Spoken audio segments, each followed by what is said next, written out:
কথা অসমৰ ৰাইজে জনা উচিত যে অখিল গগৈ গ্ৰেপ্তাৰ কোনো ৰাষ্ট্ৰদ্ৰোহৰ কাৰণে হোৱা নাই, কোনো কা আন্দোলনৰ ছাপোৰ্ট কৰাৰ কাৰণে হোৱা নাই। তেওঁৰ গ্ৰেপ্তাৰ বা তেওঁক যিটো NIA গোচৰ তেওঁৰ ওপৰত চলাইছে এইটো মাওবাদী শক্তিৰ লগত সম্পৰ্কৰ কাৰণে চলাইছে। আৰু NIA তেওঁলোকৰ যিটো চাৰ্জশ্বীট তাতে কি ধৰণে এই নেতাজনৰ উদ্যোগত ট্ৰেইনিঙৰ কাৰণে ল'ৰা পঠোৱা হৈছিল, কি ধৰণে তেওঁলোকে ট্ৰেইনিং কৰি উভতি আহি অসমত মাওবাদী আন্দোলন নিৰ্মাণ কৰিব খুজিছিল, সেইবিলাকৰ ওপৰতহে NIA চাৰ্জশ্বীট দিছে। এই চাৰ্জশ্বীটৰ লগত কোনো কা আন্দোলনৰ সম্পৰ্ক নাই।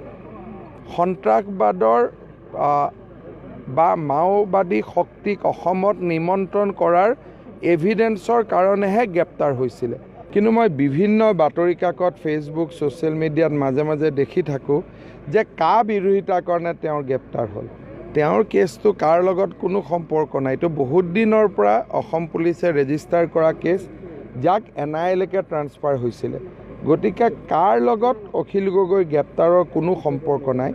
বাকী অখিল গগৈ দোষী হয় নে নিৰ্দোষী হয় তাৰ ওপৰত মোৰ কমেণ্ট দিয়াৰ অধিকাৰ নাই, সেইটো আইন আৰু আদালতে ক'ব।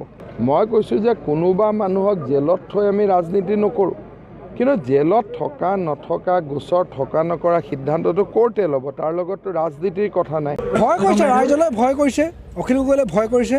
সেইকাৰণে বিষয়টো অন্যফালে ঢাল খুৱাবৰ কাৰণে কৰা এটা ষড়যন্ত্ৰ। তেওঁতো আৰু এইবিলাক মাষ্টাৰ মাইণ্ড ন।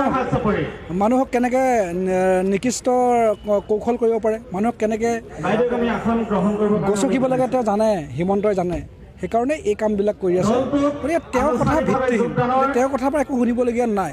কাৰণ এইটো চব 2009 চনৰ কথা এটা, যদি তেওঁ সেইটো আছিলেই তেতিয়াহ'লে আপোনাৰ 2019 চনত কিয় গোচৰ ৰুজু কৰিব? আজি চাবুৱাৰ যিটো কেছ 2019 চনৰ গোচৰ, 19 বছৰ কা আন্দোলনৰ কেছটো NIA হস্তান্তৰ কৰিছে। ঠিক তেনেকৈ চান্দমাৰী কেছটো 2019 চনৰ কেছ এটা গোচৰ ৰুজু কৰি পিনি NIA হস্তান্তৰ কৰিছে। গতিকে এইবিলাক আচলতে তেওঁ মতিভ্ৰম হৈছে। হিমন্ত বিশ্ব শৰ্মাৰ বক্তব্যৰ পৰা আমাৰ এনেকুৱা ধাৰণা হৈছে যে সমগ্ৰ ন্যায় প্ৰক্ৰিয়াটোকো তেওঁলোকে ক'ৰবাত কিবা ধৰণে প্ৰভাৱিত কৰিবলৈ ৰাজনৈতিক ষড়যন্ত্ৰ ৰচনা কৰিছে নেকি, আমাৰ এনেকুৱা ধৰণৰ এটা আশংকা হৈছে। হিমন্ত বিশ্ব শৰ্মাৰ বক্তব্য ৰাজনৈতিক আক্ৰোশত দিয়া বক্তব্য, আৰু সম্পূৰ্ণ গোচৰটোত এতিয়ালৈকে মাওবাদীৰ লগত সম্পৰ্কিত হোৱাৰ, অখিল গগৈ আৰু তেওঁৰ সহযোগীসকল মাওবাদীৰ লগত সম্পৰ্কিত হোৱাৰ কোনো তথ্য প্ৰমাণ এতিয়ালৈকে দাখিল কৰিব পৰা নাই।